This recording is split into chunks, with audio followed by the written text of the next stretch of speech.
Even in the perfect, eternal light of heaven, something new and strange began to take root. It wasn't a sound you could hear, but a feeling. Whispers, like threads of shadow, wove their way through the celestial halls, passing between angels who had only ever known harmony. The divine music of the spheres, once so constant, now seemed to waver, like a note held just a moment too long, trembling under an unseen pressure. Angels, whose movements were always perfect grace, now hesitated. Their wings would pause mid-flight, their eyes darting to one another, searching for signs they couldn't yet name. And moving among them was Lucifer, radiant and magnetic, a figure so brilliant he was almost blinding. Every feather of his magnificent wings shimmered with light. Every gesture was precise, deliberate, and powerful. His voice was calm, but it carried a weight far beyond its gentle tone. He didn't shout. He didn't command. He simply asked questions.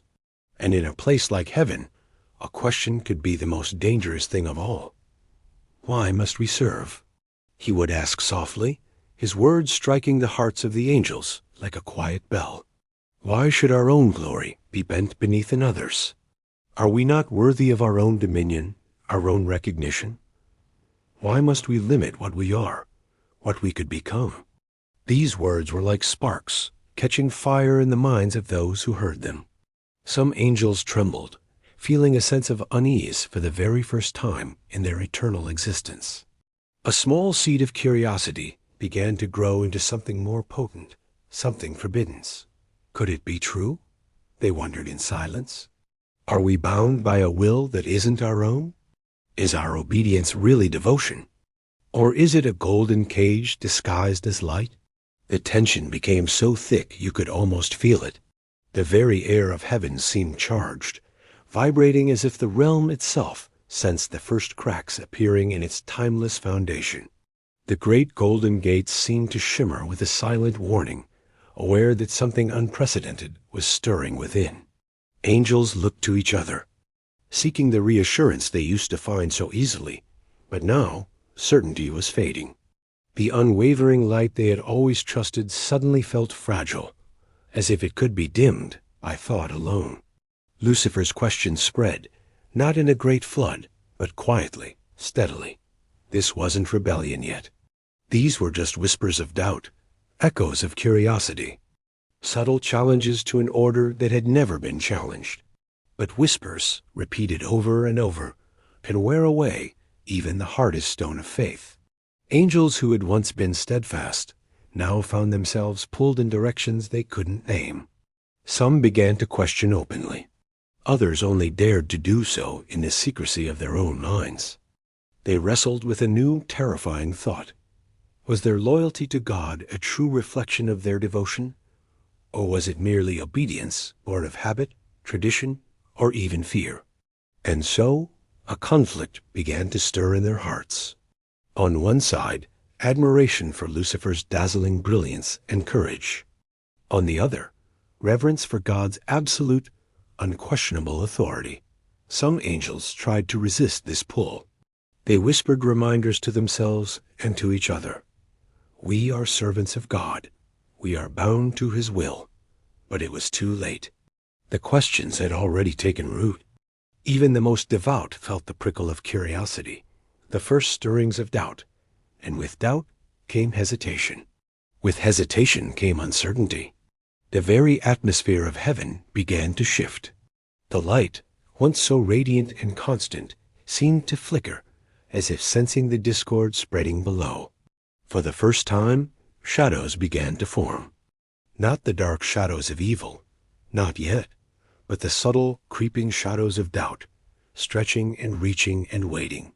Angels who had never wavered now paused, unsure of where their loyalty truly lay. Lucifer saw it all. He didn't need to act. He only needed to exist, to radiate his brilliance, and to let his questions do the work for him. And they did. One by one, angels began to consider, to question, to imagine a different reality. The perfect order of heaven began to strain under the pressure. They gathered in quiet groups, whispering, debating, testing the boundaries of what could be thought, what could be spoken. Others simply watched from a distance, silently torn, their minds wrestling with feelings they had never known before: pride, ambition, curiosity, and even a strange thrill at the idea of independence. It was a single delicate moment, a heartbeat in eternity. But it was a moment that would carry consequences echoing through all of time. Every choice, every glance, every thought had the power to send ripples across heaven itself. The balance was shifting, almost imperceptibly at first, but the movement was undeniable. Even the most loyal angels felt the change.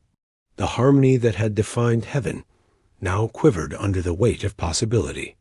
And as the whispers spread, so did the courage or the temptation of those who longed for more than just obedience.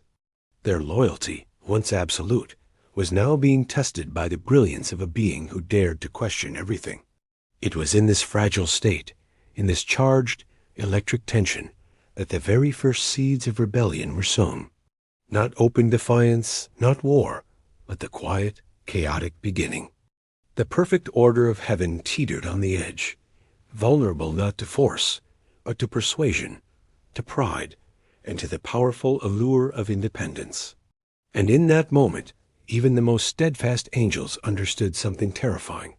Perfection alone could not prevent doubt. And even in eternity, free will carried with it the risk of rebellion. The whispers of discontent grew louder, forging new chains of thought that bound angels to new ideas. Curiosity became questioning, questioning became doubt, and doubt would soon become action. And so, heaven held its breath.